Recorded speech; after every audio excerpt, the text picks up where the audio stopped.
Hello everyone, good afternoon. Welcome once again to my YouTube channel. You will remember that I did mention that I'll be providing video content every week, and I'm here to keep with my promise. My name is Peace and Omneze if you're just getting to this channel for the first time, and the last video was on demystifying real estate due diligence part 1. So today I am here to continue with the part 2.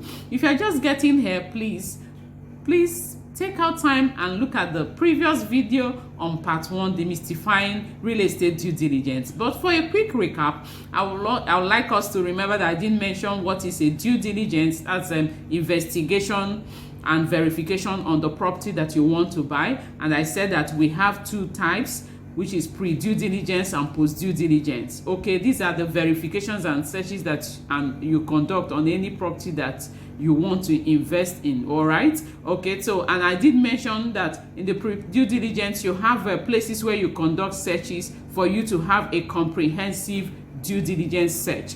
All right, so please feel free to go to my channel and get this first video.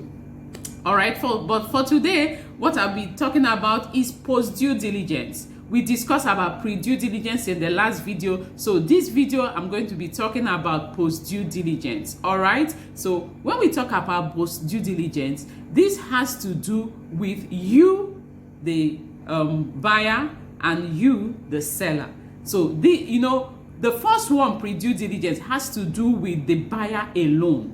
But when we talk about post-due diligence, this affects both the buyer and the seller. All right, so in post-due diligence, we have the transactional, financial, and the process due diligence. So when we talk about process due diligence, what are we talking about? First, if you are buying a property that is already developed and you bought from people and you are not sure whether they are actual owners of that property, there is something that you can do. Remember, we say that due diligence is about verification. So one of the things that you need to do is to start using what we call contract of sale.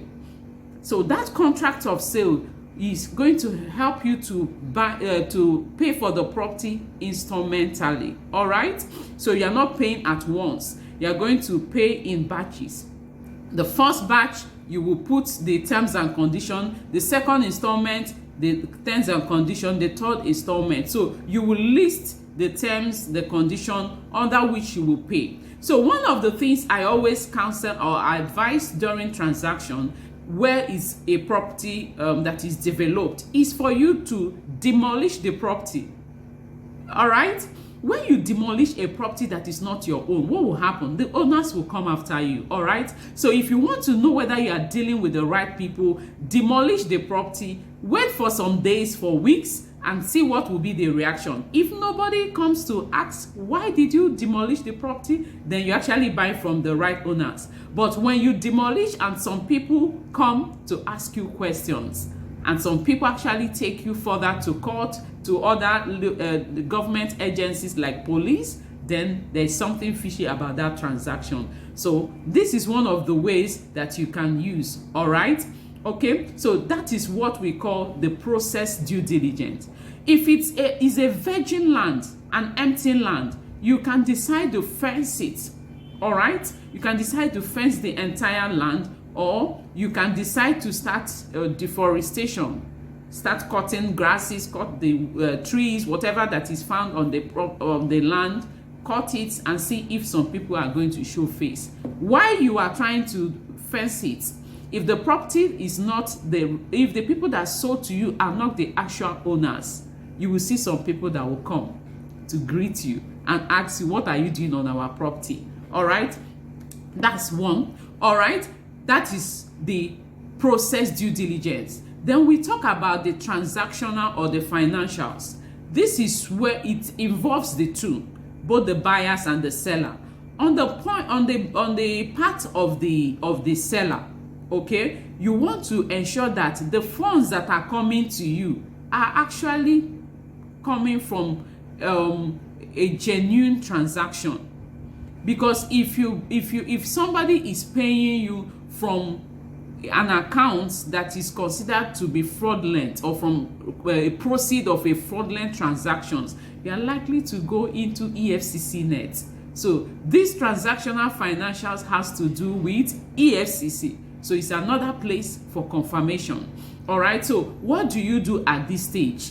For the person that is coming to buy from you, you have what we call know your client or know your customer, KYC. Ask them to fill a form, your name, what you do, where you stay, where you live, what you do for your living, your address, your place of, So if somebody will feel comfortable to fill this form, it means that, all right, they are not afraid. But that person that is bringing the proceed from a fraudulent transaction will not likely fill the form. Okay? So another way you can also use is to add a clause in the agreement that, like a covenant, in the event that it is discovered that the purchase sum for the property is used from the proceeds of a fraudulent transaction, that the property will be taken and that you will not be held accountable for whatever reason, whether by EFCC. You are putting that clause there to be able to secure yourself from entering into financial crime associated issues.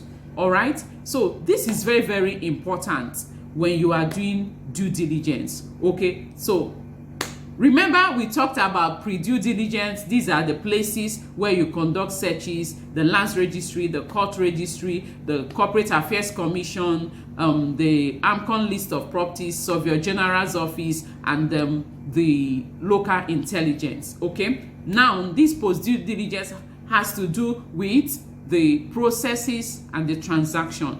While first you want to confirm that you can take vacant possession of the property by entering into the land with your installment payments and watch what happens.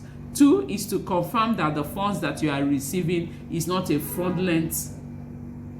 coming from a fraudulent transaction. Okay, so this is what we call due diligence in real estate. This is the beginning part.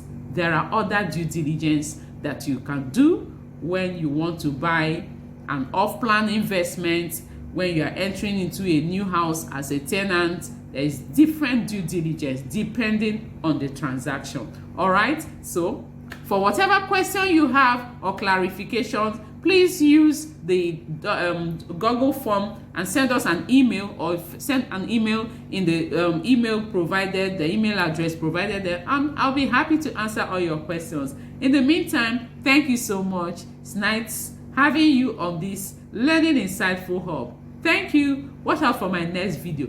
Guess what I'm going to discuss? I'm going to be talking about the Land Digitization Center that just came into effect in Lagos. Sit back and expect the video. Thank you.